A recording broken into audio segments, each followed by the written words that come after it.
Alerta máximo no mercado hoje, hein?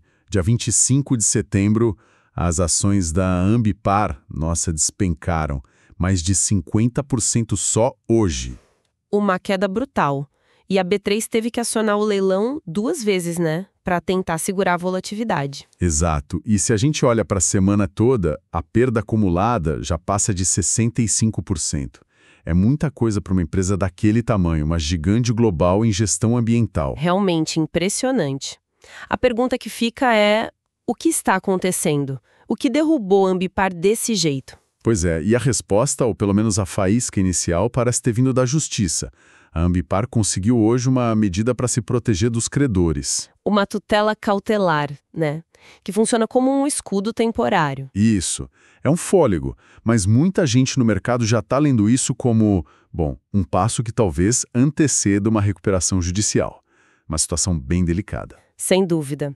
É um sinal amarelo muito forte. Para a gente tentar entender esse cenário todo, essa confusão, a gente juntou informações de fontes importantes, como Pipeline Valor, CNN Brasil, Neofeed. Fontes que trazem detalhes do pedido na justiça, né? E também da situação financeira que levou a isso. Exato. E tem mais coisa aí. Movimentações recentes na empresa que deixam a história um pouco intrigante, digamos. Uma troca no comando financeiro bem na véspera disso tudo. Isso sempre chama atenção. Ok, então vamos lá. Nossa ideia aqui é tentar desemaranhar essa crise, entender de onde ela veio, qual o papel de bancos grandes como o Deutsche Bank, o Santander, e o que isso tudo significa para a Ambipar e para o mercado, né? Vamos nessa. É um caso complexo. Então, o fato concreto é essa tutela cautelar em caráter antecedente. A terceira vara empresarial do Rio concedeu. Na prática, o que isso significa para a Ambipar agora? É basicamente um respiro. Um escudo legal, sabe, impede que os credores executem as dívidas imediatamente ou peçam falência por um tempo. Dá um tempo para negociar, então. Isso. A ideia é dar um espaço seguro para tentar renegociar, buscar um acordo. E sim, como você falou, é muitas vezes um passo antes da recuperação judicial, embora não seja garantia, né? Claro. E o gatilho para isso tudo, pelo que está nos documentos e nas notícias, foi uma pressão bem específica. Veio de um credor importante, o Deutsche Bank. Ah, o Deutsche Bank. Essa pressão deles parece ser o ponto central de tudo, certo? Que exigência foi essa que fez a Ambipar correr para a justiça? Exatamente. A relação Ambipar-Dotville envolve uma dívida grande, uns 550 milhões de dólares, e parte disso tinha umas operações financeiras mais complexas, sabe? Os derivativos. Derivativos, tipo swaps? Isso, contratos de swap. Que são basicamente trocas de fluxos financeiros futuros, né? Muitas vezes ligados a alguma taxa, algum índice. E no caso da Ambipar, esses swaps estavam ligados a Green Bonds. Green Bonds, aqueles títulos para projetos sustentáveis, né? Que a própria Ambipar emitiu. Esses mesmos. E foi aí que a coisa começou a, digamos, azedar. O Deutsche Bank passou a exigir garantias extras da Ambipar. Garantias extras, por quê? Bom, o banco alegou 2 coisas basicamente. Primeiro, uma variação negativa no valor desses swaps. Provavelmente por causa de mudança em taxa de juros ou algo assim no mercado. E segundo, a desvalorização dos próprios títulos da Ambipar que são negociados lá fora, os chamados PIK Bonds. PIK Bonds, aqueles que podem pagar juros com mais dívida, certo? Isso já não é um sinal de aperto de caixa? Cuida com isso. Não. No pedido judicial, a Ambipar diz que essa exigência do Deutsche não tem base firme no contrato e diz mais, que já vinha sofrendo essa pressão e que até pagou mais de 200 milhões de reais nos últimos dias para atender o banco. Nossa, 200 milhões? Pois é. Mas a gota d'água foi hoje, dia 25. O Deutsche exigiu mais 60 milhões de reais. E aí veio a ameaça mais pesada. Que foi? Ameaçou declarar o vencimento antecipado de toda a dívida, os 550 milhões de dólares, se esses 60 milhões não fossem pagos na hora. Uau! $500 bilhão vencendo de uma vez. Isso por si só já quebraria a empresa, imagino. Exato. Foi essa ameaça iminente que, segundo a Ambipar, forçou a busca pela proteção judicial. Mas espera aí, a decisão do juiz fala num risco ainda maior. menciona um rombo financeiro de 10 bilhões de reais e umas tais cláusulas de vencimento cruzado. Como é que a ameaça do Deutsche vira um problema de 10, 11 bilhões? Ah, aí é que está o perigo sistêmico para a empresa. E para muitas outras, na verdade. Essas cláusulas de cross-default, o vencimento cruzado, Vocês são comuns, né? muito comuns. Elas funcionam como um dominó. Se a empresa falha em uma obrigação importante num contrato de dívida, tipo, se o Deutsche levasse adiante a ameaça de vencer tudo antecipadamente, isso dispara um gatilho. Que gatilho. O gatilho que permite que outros credores, mesmo que as dívidas delas estivessem em dia, também possam declarar o vencimento antecipado das suas próprias dívidas com a Ambipar. Entendi. É o efeito cascata. Um problema puxa o outro. Exatamente. É um mecanismo que pode levar uma empresa à insolvência muito rápido. No pedido à justiça, a Ambipar argumentou justamente isso, que a ação do Deutsche ia disparar o cross-default em vários outros contratos. Criando uma dívida impagável de imediato. Isso. A Neofeed reportou que a estimativa interna da Ambipar era que essa cascata poderia chegar a quase 11 bilhões de reais. Um impacto brutal. 11 bilhões? E a coisa estava tensa mesmo, porque a própria decisão do juiz que deu a proteção menciona que o Banco Santander também tinha notificado a Ambipar, hoje, exigindo pagamentos. Então a pressão não era só do Deutsche. O Santander também estava na jogada. Parece que sim.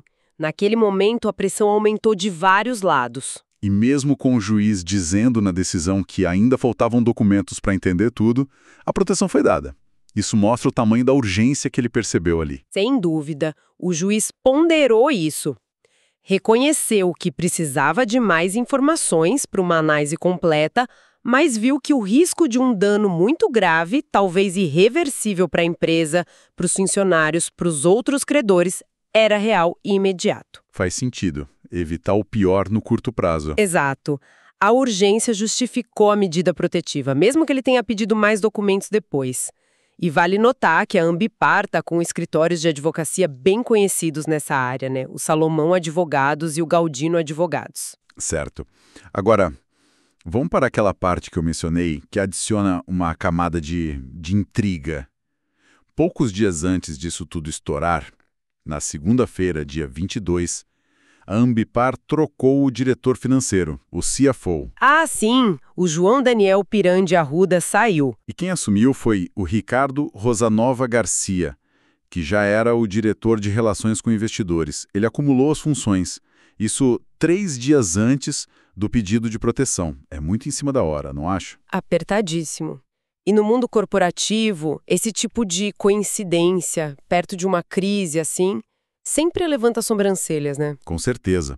Só a troca de CFO já seria um sinal de alerta sobre o que estava acontecendo internamente, ou sobre a governança. Mas parece que tem mais, né? O que a CNN Brasil reportou. Isso, a suspeita de fraude. Fala um pouco mais sobre isso. Então, segundo a CNN, que ouviu fontes de dentro da Ambipar, tá rolando um burburinho lá dentro. Uma suspeita, e olha, é importante frisar, é uma suspeita interna por enquanto. Nada formal ou comprovado, tá? Ok, suspeita interna de quê? De que um ex-executivo que não foi nomeado na reportagem pode ter agido de má fé, talvez até cometido uma fraude mesmo. E essa suposta ação irregular estaria ligada, adivinha a quê? Deixa eu ver. Ao contrato com o Deutsche Bank? Exatamente.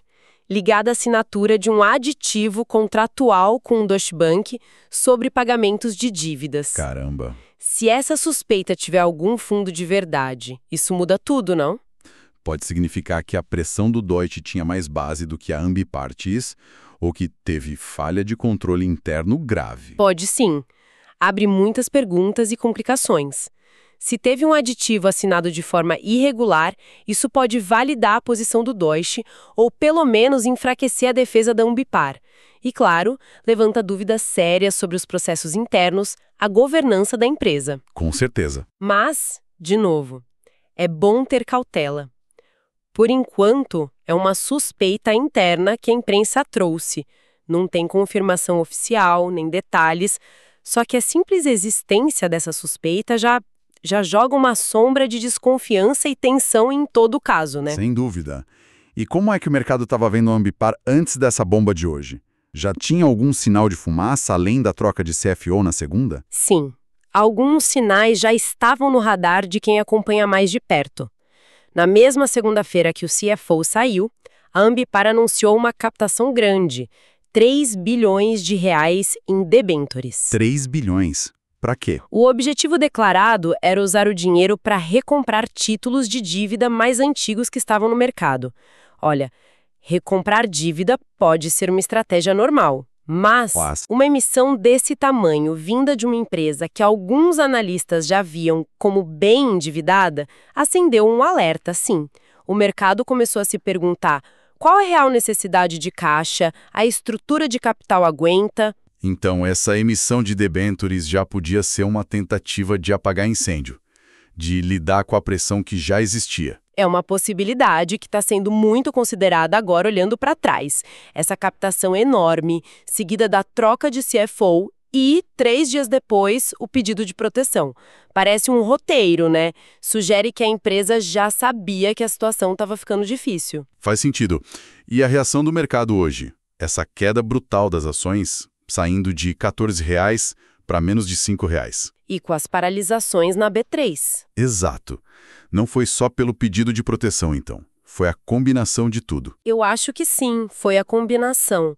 A emissão de dívida, a troca no financeiro, a tutela cautelar e agora essa sombra de suspeita interna. Tudo isso junto cria um cenário de muita incerteza. O choque foi grande. Tá claro. Então, juntando todas essas peças, a briga com o Deutsche, os green bonds e swaps no meio, o risco de cross-default bilionário, a troca de CFO na correria, essa suspeita de fraude, a reação do mercado. Como a gente pode resumir a situação da Ambipar nesse momento? Qual é a foto atual? Olha, a foto é de uma empresa em crise financeira aguda, buscando abrigo na justiça para evitar um colapso que parecia iminente. O estopim foi essa briga com o Deutsche Bank, por garantias ligadas àquela dívida de 550 milhões de dólares e as operações com os green bonds. Mas o risco maior não era só essa briga. Não, o risco sistêmico, o perigo real, vem das cláusulas de cross-default. Elas ameaçam transformar essa disputa específica num efeito dominó devastador, comprometendo bilhões em dívidas. E aí, por cima dessa crise financeira, a gente tem essa troca de CFO de última hora e as suspeitas internas sobre contratos. O que joga dúvidas sobre a gestão, a governança? Exatamente, lança dúvidas sobre a governança e a gestão de riscos da companhia. A medida cautelar é um alívio temporário, um passo para ganhar tempo, mas é só o começo de uma jornada que vai ser muito complicada.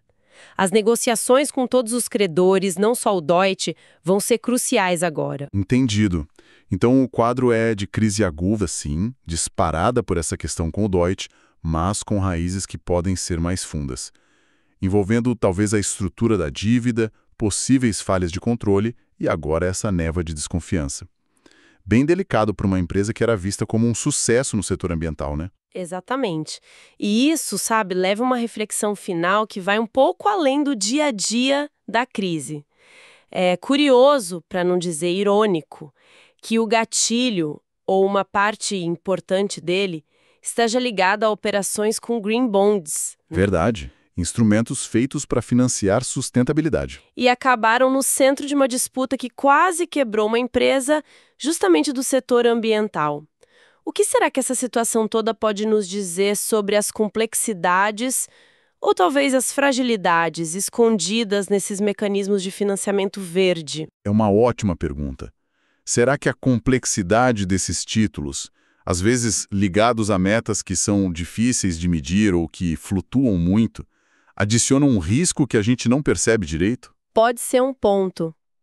Ou talvez mostre que, no fim das contas, mesmo com o selo verde, eles ainda são produtos financeiros, sujeitos às mesmas pressões de mercado, risco de crédito, necessidade de controle rigoroso, como qualquer outro título ou derivativo. Ou seja, o verde não blinda contra problemas financeiros ou de gestão. Como essas suspeitas na Ambipar sugerem, a etiqueta verde pode não valer muito como proteção.